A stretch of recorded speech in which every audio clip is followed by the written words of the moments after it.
munaasabadan oo aan filayo in ay ku dhan yihiin dhammaan bulshada qaybaheeda kala duwan waxaan idinku salaamayaa salaanta islaamka oo ah assalaamu calaykum waraxmatullaahi wabarakaatuh. salaanta islaamka kadib waxaan si gooniya u salaamayaa cid kasta ee magaalada Rochester caawa marti ka ah amba marti ku ah oo ugu horeeyaan wafdiga ballaaran ee ugu horeeya gabdhaha Soomaaliyeed ee bilicda sale iyo wafuudda kale ee nooga yimid Tuwansiriga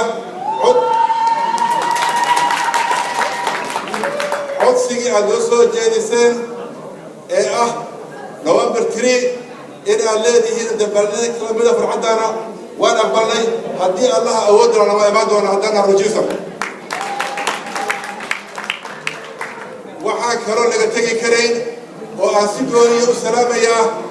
meediyaha Soomaaliyeed hadday noqonayaan kuwa heer caalami kuwa loo kala oo ay ka dhex muuqato telefishinka Universal TV oo loo bixiyay hooyada madaashada waxaa kaloo aan u amaanayaa idaacadaha kale ee nooga yimid Tuwansiriga waxaan kaloo salaamayaa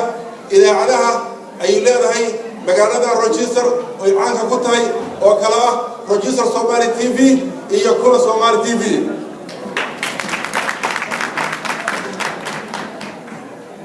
marnaba inaan ku dheeraado haddaan soo guda galo amba soo daadego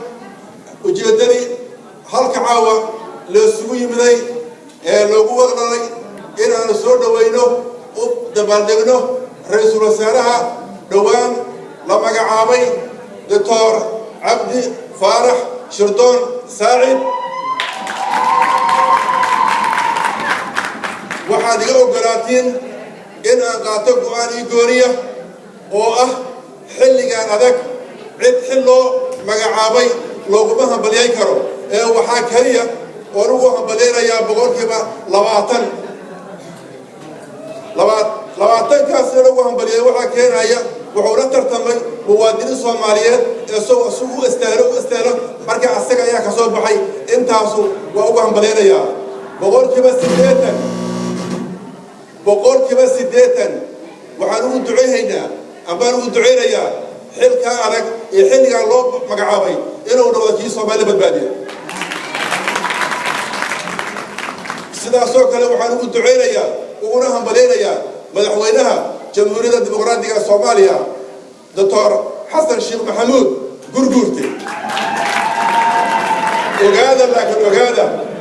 madaxweynaha naanaysa loogu yeero Gurguurte waa naanays marka naanaysa la isticmaali karayo inta waa kaftan waxaan sidoo kale hambalyaynayaa una duceynayaa gudoomiyaha baarlamaanka Professor Maxamed Sheekh Cusmaan Jawaari inta kadib maadaama habeenku yahay habeenkii gabagaba u yahay waxaan rabaa in aanu iraaho haddii aanu nasiib u yeelanay in la helo madaxan ku kalsoonaa karayno waxaan naga rabaa haddaan Soomaali nahay oo kale inaan qaadano qolkaan ku leenahay oo aan u duceeyo la shaqeeyo loo sheegay sida idin sheego dacdiga labada madaxweynaha iyo ra'iisul wasaarihiisa markii iyo madaxweynaha la doorahayay iyo markii magacaabayay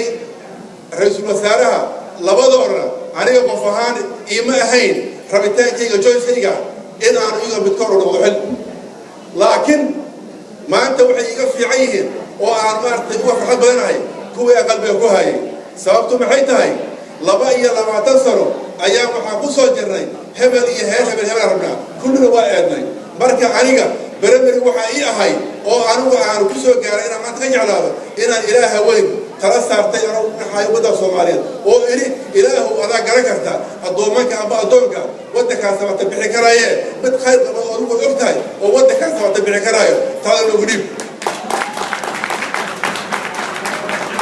وعمرك دي كرايسة إنه يهين كوي إلهي بيوصل دري أو ودك هذا تبيع هاي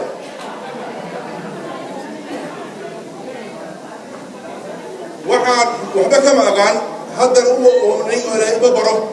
الفرق قالوا ما قال الفرق ما قال حتى لو هيبرن بس واحد جرا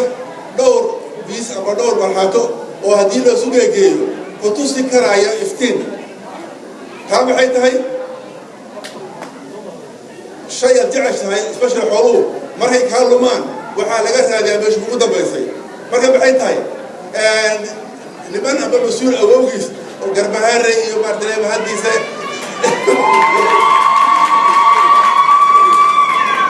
أوجيس بيتشرع عبي حتى لا يتابعش أكتوبر ولما هذا أكتوبر لما تيجي أكتوبر وهو حيالها الرجال وجاي كراية مرة ما له وتصور حلقة حلقة هي مدربة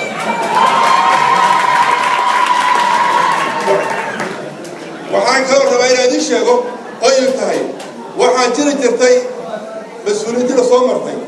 أرتار هذا وجعل هاي أبان مهالعليا وينسود والرئيم العودين ودرود في بلغار كشريف شيخ أحمد خير الله سيو توش كمان تيفاي أسياد كسو قارسيي وحان أمره هاي الدماغ حكومتي صومري رئيس المسلاريه لكن وحان ربا لبدا المسؤول وحان لا شيء إلي لبدوبا يهين dad kaaftoona ilaahay wax siiyay oo ah ganacsiyaal qaarkale mahadis xoolaale marka marday xoolaaleeyna la u barakeeyay waxa jirta iga ogolaada mahayda hadii ku cusbaato waxaan diyaar waxaan ka soo dawaaday shaqo waxa jirta mahayda ilaaho nimbuka nimbahan barax loo wadiyo nimbuka barax loo wadiyo waayo ninka baahan hadda barax u dhigtay barax meesha geey waxa la yiraahdaa hadda xayo ku sii bujara ahaantii ujeedadu waxay tahay madaxda maanta jirta madaxweynaha iyo ra'iisul wasaarihiisa haddii aysan qabin qaday u roota wax qaado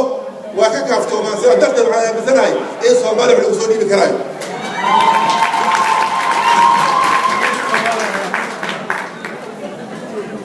برلمان مرسدحات مرافرات وما إلهي كبريا ولا سود داري وأنا ودارنا هاي كرامها يا لمي